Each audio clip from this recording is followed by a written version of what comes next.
Colaniel, bonjour. Bonjour. Vous m'entendez donc bien, tout est parfait.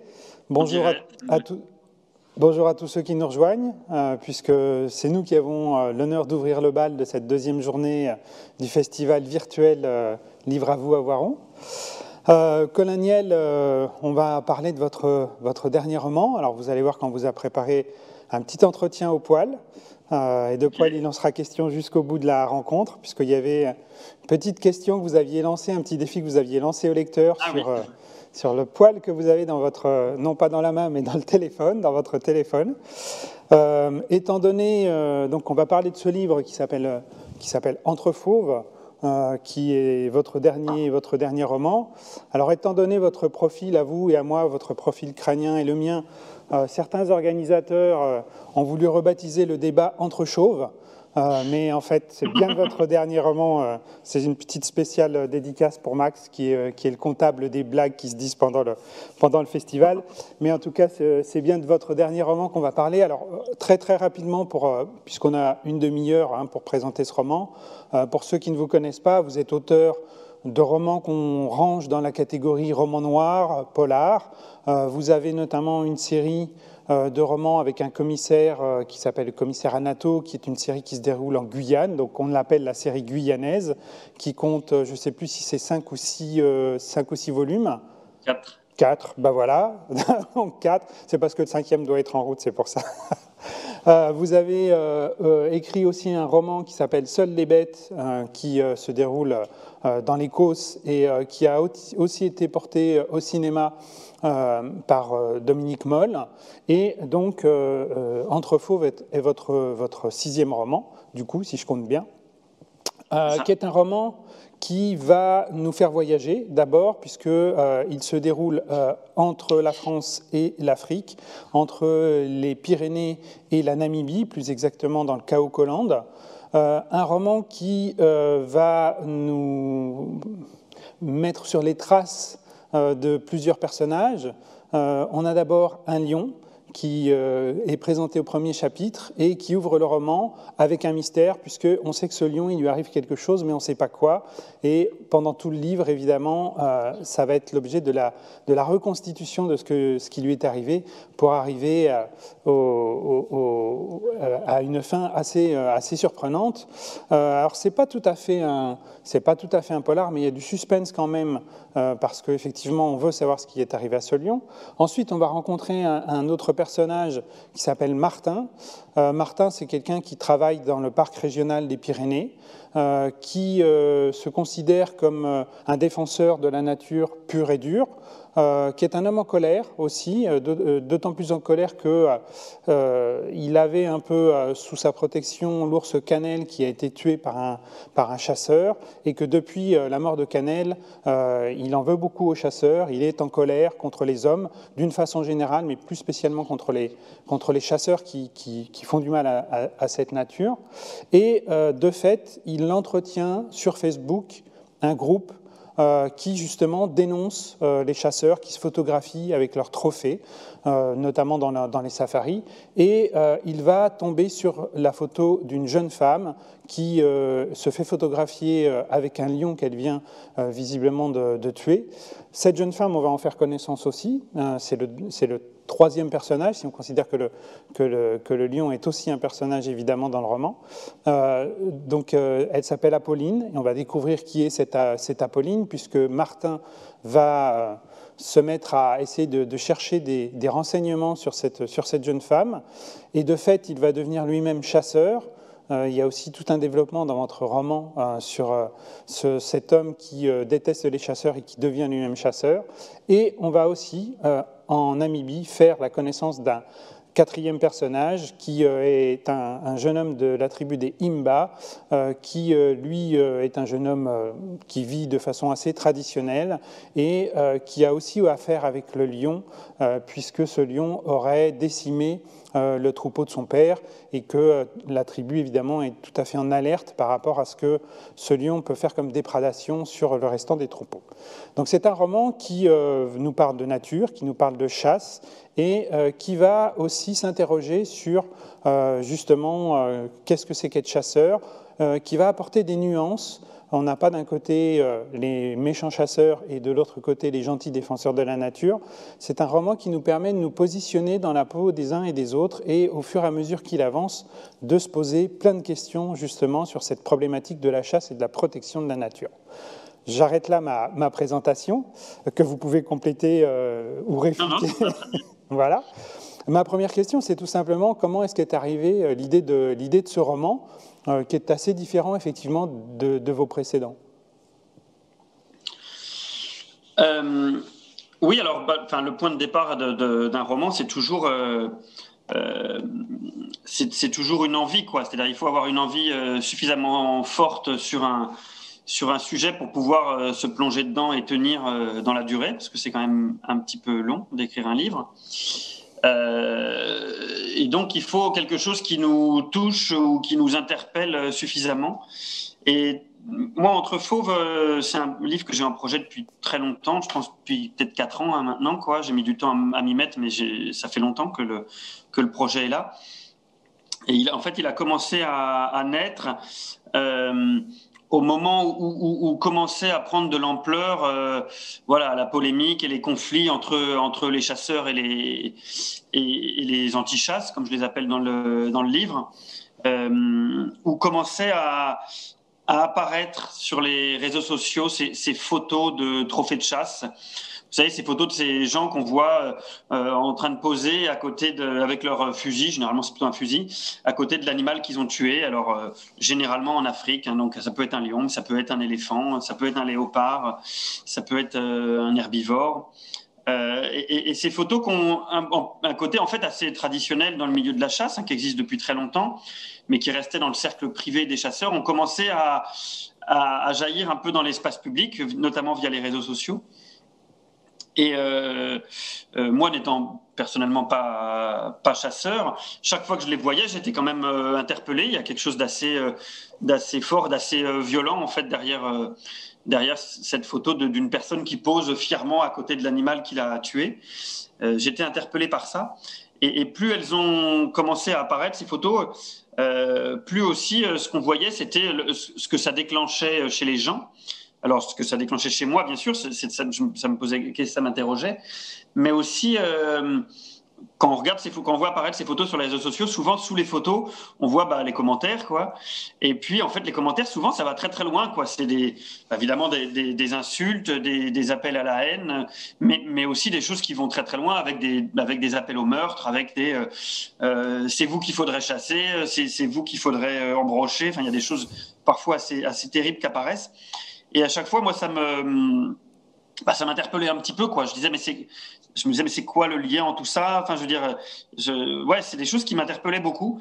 Il y a notamment eu à l'époque une affaire qui a eu beaucoup d'audience au niveau mondial, qui était l'affaire du lion Cécile. Le lion Cécile, c'était un lion du Zimbabwe qui était très emblématique au Zimbabwe et qui a été tué par un dentiste américain, en plus dans des conditions assez terribles. Et donc, on a beaucoup parlé de la mort de cet animal. Et le dentiste, quand il est revenu chez lui aux États-Unis, c'est passé ça. Il s'est fait harceler, sa maison s'est fait taguer, on déposait des menaces de mort dans sa boîte aux lettres. Enfin, il y avait tout ça. Et sa vie a été un peu détruite. Alors, c'est pas que j'ai particulièrement d'empathie ou de pitié pour ce type-là, hein. J'ai aucune sympathie pour ce gars-là, mais ça m'interpellait. Je me disais, mais c'est quoi le lien, quoi? Est-ce que le fait que ce type-là ait perdu son emploi, est-ce que vraiment ça sert la cause de la faune sauvage en Afrique? Moi, ça m'interpellait beaucoup. Donc voilà, le roman, il est né de cette idée-là. Et l'idée était de me dire, de partir de l'apparition d'une photo de trophée de chasse sur Facebook, par exemple, qui était le réseau social sur lequel je voulais travailler, et d'essayer de dérouler les deux fils, quoi. C'était de se dire, déroulons le fil de la chasse, c'est-à-dire comment... parce qu'on voit une photo d'un animal mort à côté d'une jeune femme en l'occurrence, mais qu'est-ce qu'il y a derrière la photo? Dans quelles conditions cet animal a été tué? Est-ce qu'il a vraiment été tué? Parce que bon, on sait qu'une photo sur les réseaux sociaux, on peut tout imaginer, hein. On peut même imaginer qu'elle est truquée d'ailleurs, hein, que c'est un montage photo.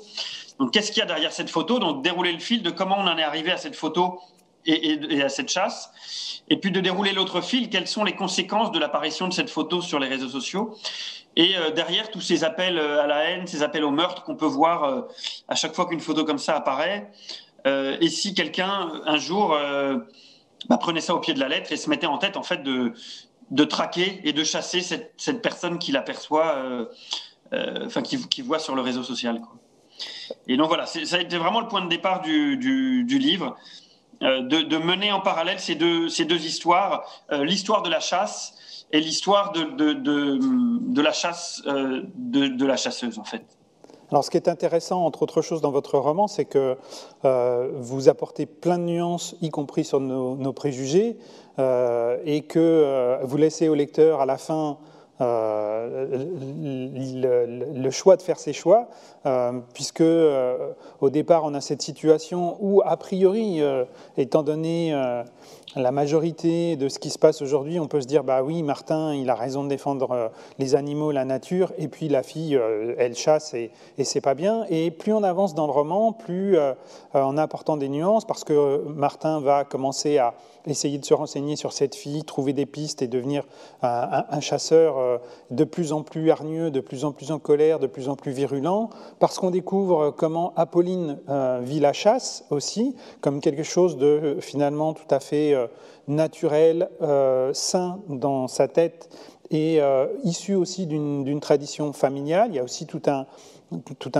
rapport avec son père qui fait que pour elle, c'est aussi un point émotionnel fort de chasser et de chasser avec son père. Donc petit à petit, dans le roman, alors qu'au départ, on pourrait dire, bah oui, on est plutôt pour Martin et contre Apolline, vous nous faites avancer et non pas vous inversez les rôles, on n'est pas pour Apolline ou contre Martin, mais quand même, on se pose effectivement, plus on avance dans le roman, plus on se pose des questions, et grâce au roman, vous nous amenez à nous questionner finalement. Oui, c'est ce que je voulais, c'est-à-dire que je voulais absolument éviter ce que vous disiez tout à l'heure, c'est-à-dire un livre, un plaidoyer anti-chasse, où on aurait d'un côté les méchants chasseurs et de l'autre côté les gentils écolos. J'ai beau avoir une sensibilité initiale plutôt écologiste, et je ne suis pas chasseur du tout personnellement, je trouve que dans un roman, et particulièrement dans un roman noir, ce qui est intéressant, c'est justement toutes ces zones grises, quoi, tous les moments où effectivement la question de bien et de mal commence à se mélanger, voire à s'inverser. C'est les dilemmes, les conflits de loyauté, enfin voilà, c'est toutes ces contradictions qui, moi, m'intéressent dans l'écriture d'un roman, et parce que je pense que on est tous, et les personnages d'un roman le sont aussi, on est tous traversés par ça, par le doute, par les contradictions, par tous ces questionnements. Et je pense que l'écologie, il y a beau avoir une véritable urgence écologique aujourd'hui, et tout particulièrement sur la biodiversité et sur la grande faune, malheureusement, les choses ne sont pas aussi simples que ça. Et ce qu'on peut en voir sur les réseaux sociaux, par exemple, est forcément une vision très partielle de la réalité. Et ce que je voulais aussi, moi, dans ce livre, c'était montrer comment ces évidences qui peuvent nous apparaître quand on est derrière nos écrans se confrontent au réel quand on arrive sur le terrain, quoi, et quand on se déplace de notre position de personnes qui regardent ces photos derrière son écran dans une ville de France, et quand d'un seul coup on est projeté sur le terrain, quoi, en l'occurrence sur le territoire en Namibie, comment les choses deviennent beaucoup plus complexes et se heurtent à la réalité. Donc moi, c'est vraiment ce que je voulais faire. Et mon but n'est pas du tout d'amener le lecteur à prendre parti pour ou contre la chasse, de le faire changer d'avis. C'est pas du tout ça que je cherche. Mais c'est apporter de la nuance, ou au moins de la complexité dans cette histoire-là. Mais surtout, je crois qu'avant tout, le but, pour moi, c'est pas un roman sur l'écologie et sur la préservation de la faune. C'est avant tout, on est sur du roman, donc on travaille en fait sur de l'humain. Ce qui m'intéresse avant tout, c'est les personnages et les émotions par lesquelles ils sont traversés. Et c'est ce questionnement autour de la chasse et de la traque. Et ces moments où on peut s'interroger sur qui est vraiment le chasseur et qui est vraiment la proie. Et c'est vrai que quand je préparais le livre, c'était assez troublant. J'ai eu des discussions avec des personnes qui pratiquent la chasse, la grande chasse en Afrique, et notamment la chasse aux prédateurs, lions, léopards. Alors évidemment, c'était des discussions qui étaient assez troublantes pour moi parce que je suis pas du tout familier de tout ça, et j'ai a priori pas de sympathie très grande pour cette pratique, enfin pour ces gens-là.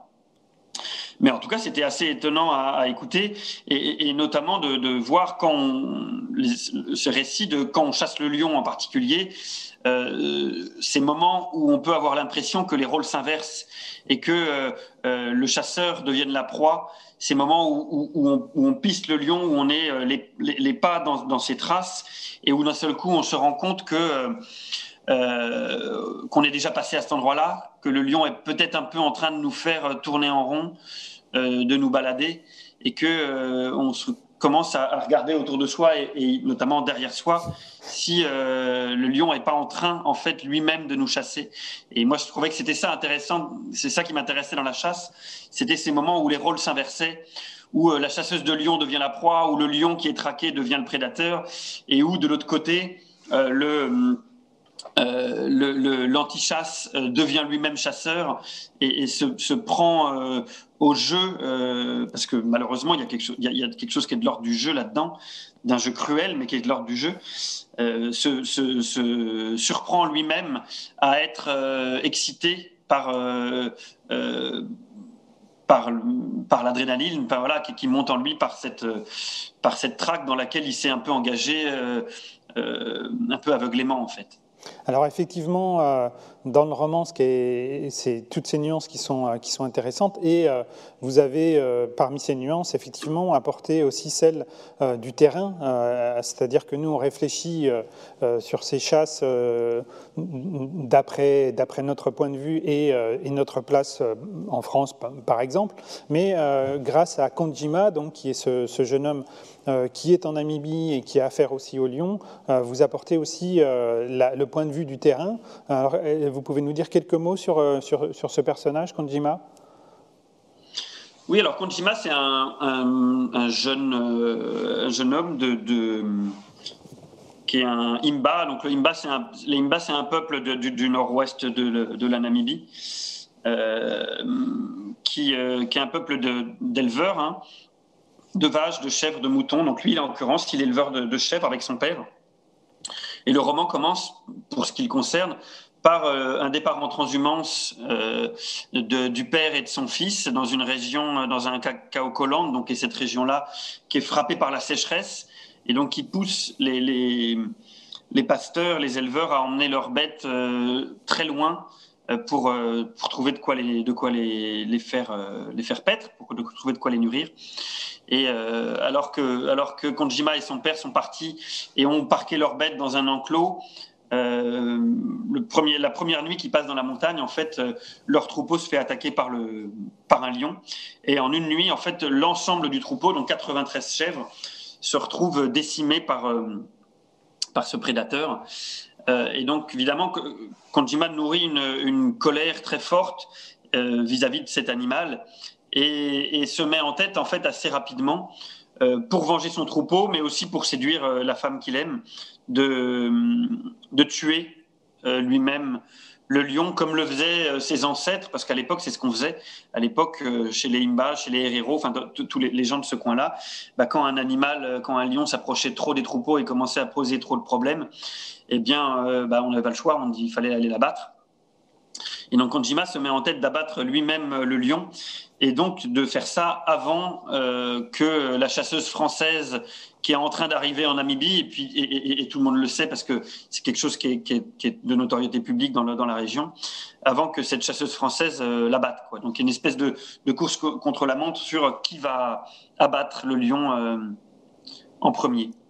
Et puis du coup, Non, vous alliez ajouter quelque chose ou non? Non, c'est vrai que le choix de ce territoire et le choix de la Namibie était volontaire parce que ce qu'il faut bien comprendre, c'est que la chasse au trophée en Afrique, c'est pas quelque chose d'uniforme, ça se passe de manière très différente d'un pays à l'autre.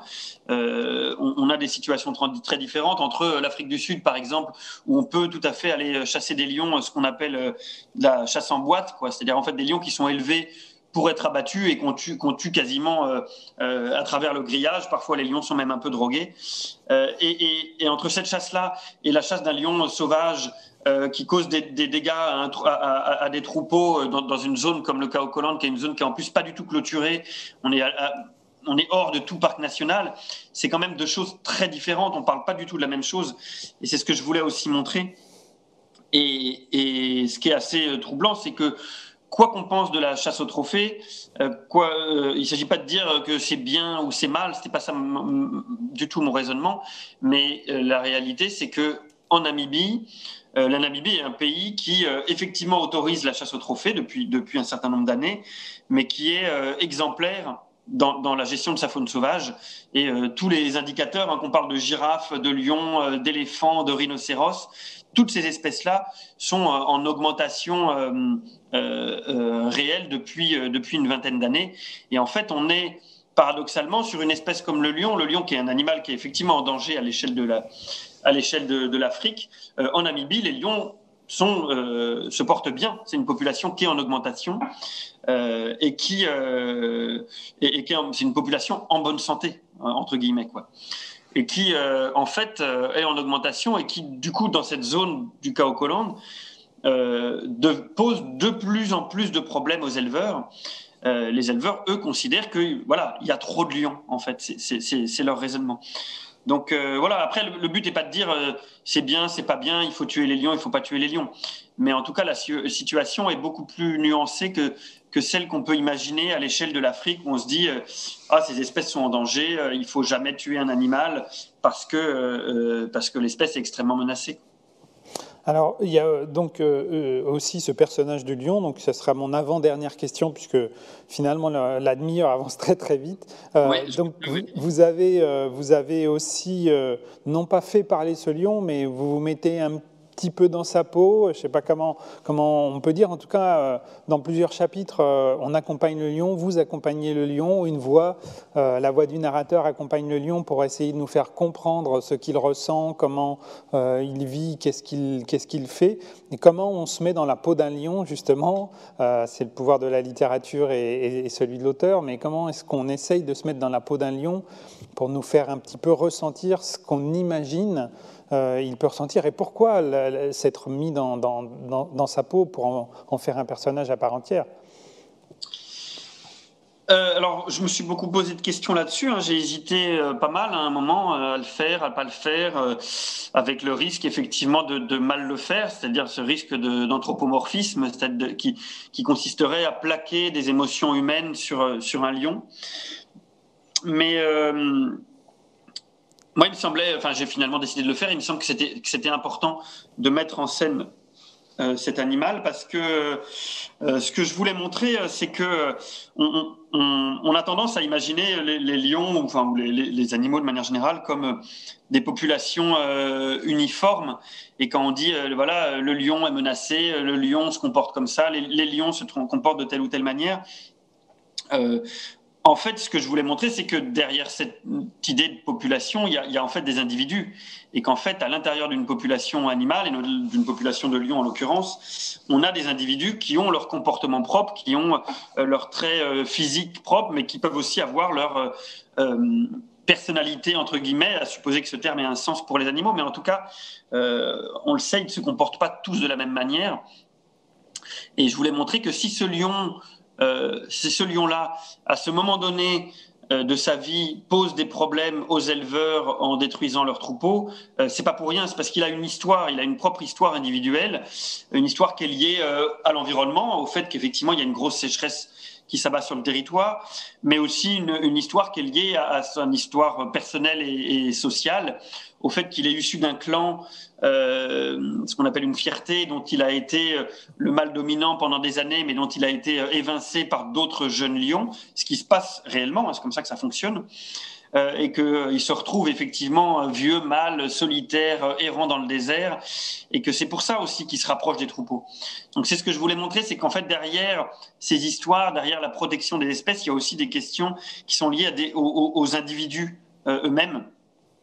Et moi, pour avoir beaucoup lu et pour avoir discuté avec les scientifiques qui travaillent sur les lions, ces lions du désert, donc les lions de cette région de Namibie, j'ai été frappé de voir comment ces lions-là, certains sont suivis individuellement avec des colliers émetteurs, ils ont des comportements différents d'un animal à l'autre. Il y en a par exemple un qui du jour au lendemain, c'est assez frappant, est sorti de la zone de vie et du territoire normal de ces lions pour partir faire une espèce d'odyssée de migration incroyable vers le nord de la Namibie, qui est passé en Angola, qui a traversé le fleuve, donc qui fait la frontière entre l'Angola et la Namibie, qui est parti très loin au nord en Angola, puis qui un jour est revenu, sans qu'on sache très bien pourquoi, en traversant le fleuve exactement au même endroit, ce qui est assez frappant aussi.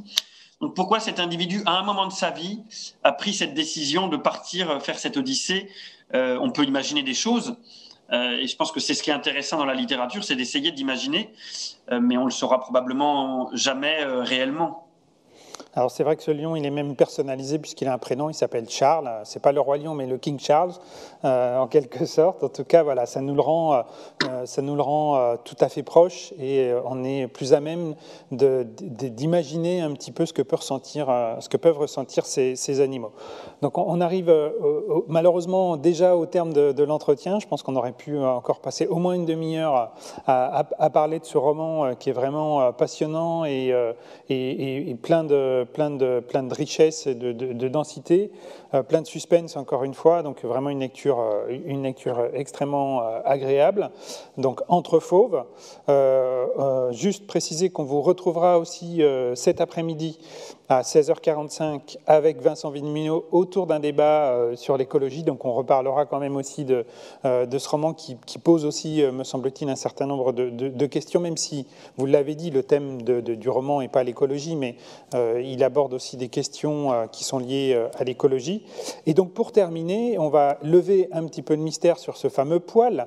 Donc pour une petite vidéo qu'a demandé le festival à tous les auteurs avant le festival, vous aviez montré un poil qui est scotché dans la coque de votre téléphone. Alors, il y a eu des milliers de réponses qui sont parvenues au festival pour savoir ce que c'était que ce poil. Bien que vous ayez dit que ce n'est pas un poil humain, certains ont dit que c'est un cheveu de l'auteur qu'il conserve précieusement du temps où il en avait, mais ce n'est pas ça. Certains ont dit que c'était un poil de girafe qui était resté coincé dans un peigne, mais je crois que ce n'est pas ça non plus. Alors, qu'est-ce que c'est que ce poil ? Alors, je vous le remontre, hein, c'est dans ma coque de téléphone, j'ai effectivement un poil que je garde depuis, justement, depuis la préparation d'Entre Fauves. C'est un poil d'ours des Pyrénées que j'ai recueilli au pied d'un arbre avec un garde du parc national des Pyrénées. Vous savez, c'est des arbres en fait sur lesquels les scientifiques qui suivent les ours mettent ce qu'on appelle des pièges à poils, c'est-à-dire des petits grillages pour que si jamais l'animal vient se frotter à l'arbre, en fait, il y a des poils qui soient piégés. Après, on peut faire des études dessus, on peut faire un test ADN et savoir de quel individu il s'agit. Donc voilà, c'est ce poil d'ours. Très probablement, d'après ce qu'on m'a dit, serait probablement un poil d'un mâle qui s'appelle Néré et qui est un des derniers mâles qui traîne effectivement dans le Béarn. Et donc voilà, je l'ai gardé dans mon téléphone. J'avais aussi dans mon portefeuille un poil d'une lionne dont j'ai croisé la route en Namibie qui s'appelait Charlie et qui a donné le nom à Charles dans le roman. D'accord. Une petite touffe de poils, mais que j'ai perdu à mon grand malheur. Bon, et bien voilà, le voile est levé sur ce mystère. Merci en tout cas, Colaniel, et puis on vous retrouve avec grand plaisir dans l'après-midi avec Vincent Vimino. À tout à l'heure. Un grand merci à vous et à tous les gens qui ont, enfin je ne sais pas qui y a, mais qui ont peut-être suivi cette rencontre. Merci beaucoup. Merci.